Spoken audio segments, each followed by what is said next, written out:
Tarixdə elə adlar var ki, onları hamı tanıyır və elələri də var.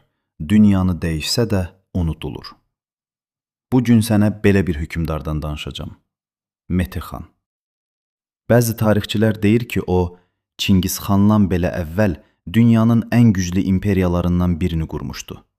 Amma onun hekayəsi sadəcə qələbə hekayəsi deyil.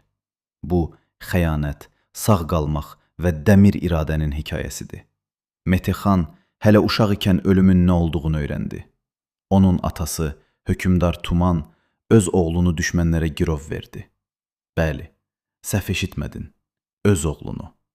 Çünki Tuman başqa oğlunu varis etmək istəyirdi və Mete onun üçün sadəcə maneə idi. Amma plan bununla bitmədi. Tuman düşmənlərə hücum edərək Metenin öldürüləcəyini düşündü. Bu açıq xəyanət idi. Bir ata öz oğlunu ölümə göndərmişdi. Amma Mete öldümü? Xeyr, o qaçdı.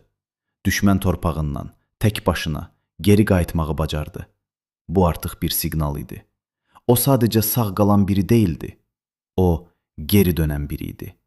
Geri qayıtdıqdan sonra Mete sakit qalmadı. O öz ordusunu qurmağa başladı. Amma bu adi ordu deyildi. Bu tarixdə ilk dəfə tam itaət üzərində qurulmuş bir sistem idi. Mete əskərlərinə xüsusi bir siqnal oxu verdi. Qayda sadə idi. O hara ox atsa, hamı eyni anda ora atmalı idi. Kim tərəddüd etsə, cəzası ölüm idi. Bir gün o oxunu öz atına tərəf atdı.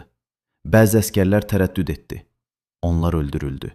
Sonra o oxunu sevdiyi qadına atdı. Bu dəfə də tərəddüd edənlər oldu. Onlar da öldürüldü. Və nəhayət o oxunu atasına tərəf çevirdi. Bu sadəcə test deyildi. Bu son idi. Bu dəfə heç kim tərəddüd etmədi. Oxlar buraxıldı və hökmdar Tuman öz oğlunun əmri ilə öldürüldü. Beləliklə Metehan taxta çıxdı. Amma bu sadəcə başlanğıc idi. Mete ordunu tamamilə dəyişdi. Onun əskərləri sadəcə döyüşçü deyildi. Onlar bir bədən kimi hərəkət edirdi. Sürətli, intizamlı və amansız. O ilk böyük hədəfini seçdi. Çin. O dövrdə Çin zəngin və güclü idi. Amma Mete fərqli düşünürdü. O birbaşa hücum etmədi. Əvvəl zəif nöqtələri tapdı. Sonra ildırım sürəti ilə hücum etdi. Onun taktikası sadə idi. Sürət, qorxu və gözlənilməzlik. Metenin ordusu bir anda ortaya çıxırdı. Hücum edir və yox olurdu. Düşmən nə baş verdiyini anlamadan artıq məğlub olurdu. Çin imperatoru bu güc qarşısında geri çəkilməyə məcbur oldu və nəticədə Mete ilə sülh müqaviləsi bağladı. Hətta ona hədiyyələr və vergi verməyə başladı. Bu böyük bir dönüş nöqtəsi idi.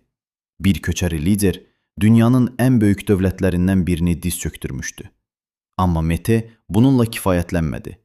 O bütün şimal tayfalarını birləşdirdi. Fərqli xalqları bir bayraq altında topladı və beləliklə ilk böyük türk imperiyalarından birini qurdu. Onun sistemi o qədər güclü idi ki, sonrakı əsrlərdə belə istifadə olundu. Bəzi tarixçilər deyir ki, Çingizxan belə bu sistemdən ilham almışdı. Amma burada bir sual yaranır. Belə bir hökmdar niyə bugün az tanınır?